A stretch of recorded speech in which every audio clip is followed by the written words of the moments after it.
সেটা সরাসরি তারেক রহমান নির্দেশনা দিয়েছেন। প্রশাসনের সহযোগিতা হামলা হচ্ছে, একজনের চোখ শেষ হয়ে গেল, 20 জন রক্তাক্ত হয়েছে, একজন গ্রেফতার হয়েছে। মানে বাংলাদেশকে আরেকটা স্বৈরাচারের পথে নিয়ে যাওয়ার আরেকটা পরিকল্পনা।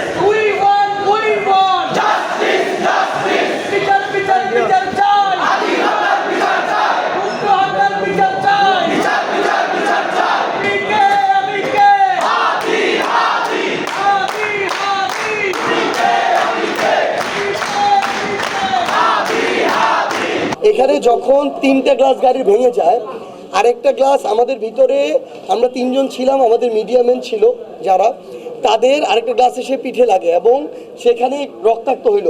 এখন সমস্যা যে জায়গায় পিঠে না লেগে এটা যদি মাথায় লাগতো, ওই মানুষটা ওইখানে স্পট ডেড হইতে পারতো। আমাদের কথাটা হচ্ছে, এদিন আমরা আপনার হবিগঞ্জে দেখেছেন 3 দিন হলো আজকে ধরে একজনের চোখ শেষ হয়ে গেল, 20 জন রক্তাক্ত হয়েছে। আমাদের হাতের মানে আহত হওয়ার দাগগুলো এখন পর্যন্ত শুকায় নাই। একজন গ্রেফতার হয়েছে, একজন হয় নাই। 20 জনের অন্তত ছবি ভিডিও, তারা ছাত্র দলের টি শার্ট পরে হামলাগুলো করেছে, একজনের গ্রেফতার হয়নি।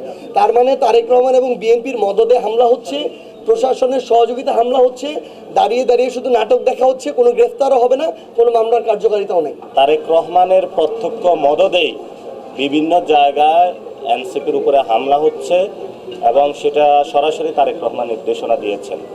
আর এই নির্দেশনা বাস্তবায়নে যিনি কাজ করছেন উনি হলো স্বরাষ্ট্রমন্ত্রী সালাউদ্দিন। পুলিশ আছে, পুলিশ কোনো কাজ করে না, কিন্তু বোঝাই যাচ্ছে ওনারও প্রত্যক্ষ মদত আছে। সাথে সাথে বিএনপির যারা স্থায়ী কমিটি, আমরা শুনেছি মিটিং হয়েছে, সেখানে তারা প্ল্যান করেছে এনসিপি নেতাকর্মীদের মেরে ফেলবা। সেই মেরে ফেলার ষড়যন্ত্র অংশ হিসাবেই বারবার আমাদের উপর অ্যাটাক করছে।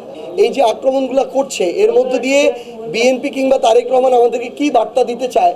তিনি কি চান যে বিরোধী দল তাদের রাজনৈতিক কর্মসূচি বন্ধ করে দিক, তাদের কার্যক্রম বন্ধ করে দিক, কথা বলা বন্ধ করে দিক?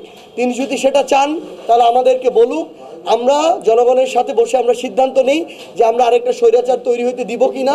তারেক রহমান যেভাবে দেশ চালাইতে চায় ওভাবে চালাইতে, মানে তাকে আমরা ওই সুযোগটা করে দিব কিনা। কিন্তু যেটা হচ্ছে, দেখেন, আমরা শান্তিপূর্ণ কর্মসূচি করছি, আমরা আমাদের শহীদ পরিবারের সাথে দেখা করতে গিয়েছিলাম, সেখানে এই ধরনের সন্ত্রাসী হামলা তো করলো। এরপরে আপনারা দেখেছেন আমরা একটা শহীদ পরিবারের দাওয়াতে দুপুরে খাবার খেতে গিয়েছিলাম, ওই জায়গাতেও বিএনপির বিভিন্ন অঙ্গ সংগঠনের সন্ত্রাসীরা রড নিয়ে এসেছে, দা নিয়ে এসেছে, তারা গাড়িটাতে কিভাবে হামলা করছিল। এবং ওই গাড়িতে আমাদের নারী এমপি ডাক্তার মাহমুদা মিতু তিনিও ছিলেন। তো এটা আসলে হচ্ছে মানে বাংলাদেশকে আরেকটা স্বৈরাচারের পথে নিয়ে যাওয়ার আরেকটা পরিকল্পনা। এখন আমরা আসলে তারেক রহমানের কাছে জানতে চাই যে তিনি মানে আমাদেরকে, বিরোধী দলকে কি তার পোষ্য বিরোধী দল হিসেবে চান, নাকি বিরোধী দলকে বিরোধী দলের মতো ফাংশন করতে দিতে চান?